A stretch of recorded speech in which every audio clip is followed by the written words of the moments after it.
As we continue to cover what's been going on in Florida, as Phil said, another day of record cases, more than 5,500 coronavirus cases reported in the state yesterday. And before we talk about this in more detail, you should see the overall statistics in Florida. I just want to point out, as I mentioned at the top of the hour, that this is not all because of an increase in testing. Is that part of it? Of course. But if you look at the stats from May 17th, the percentage of people testing positive in Florida was 2.27%. As of the 19th of June, just a few days ago, that percentage of positive tests in the state all the way up to 14%. Now, it does fluctuate, but anything over 5%, the experts will tell you, should be a level of concern. To Congressman Micheal Waltz, Republican congressman out of Florida, who joins us now. What's your level of concern, Congressman?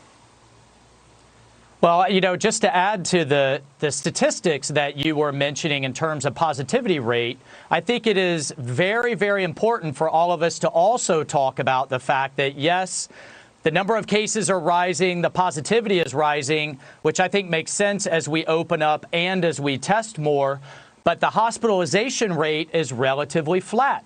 The death rate is relatively flat.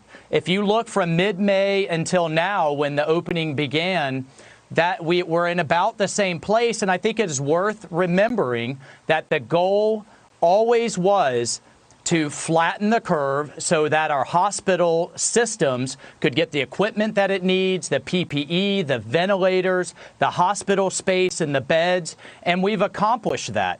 My real concern is that the left seems to be drastically moving the goalpost. Now you have New York Governor Cuomo talking about leaving malls and gyms and other businesses shut down and closed until we find a vaccine.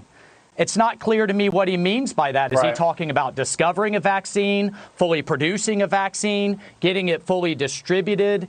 So, at the end of the day, what has me so upset is the people making these decisions, they're getting paid twice a month. And these business owners are not, they can't sustain themselves. They've got to put food on their table.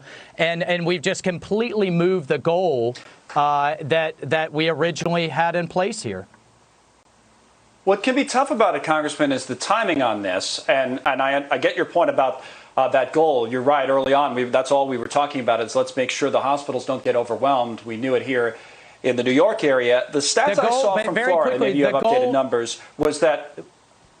No, I'm sorry, but the goal never was that we are going to shut down the entire country until we have zero infections. But that, honestly, that seems to be what some leaders, some elected officials are talking about that now. That is just not realistic. And sitting here in Washington, we can't continue to print our way out of this problem. We can't continue to feed the entire country from debt spending. It's not sustainable. It's not a serious conversation.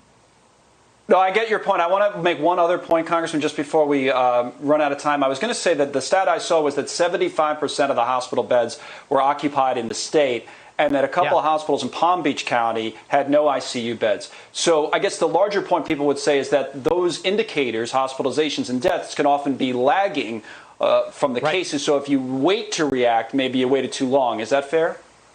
Well, and so we can't talk about Florida or the country, for that matter, as this monolithic thing. Florida as a state tends to run about 70% in terms of its beds. And if you have localities where you have hot spots, then sure, perhaps they take a different measures.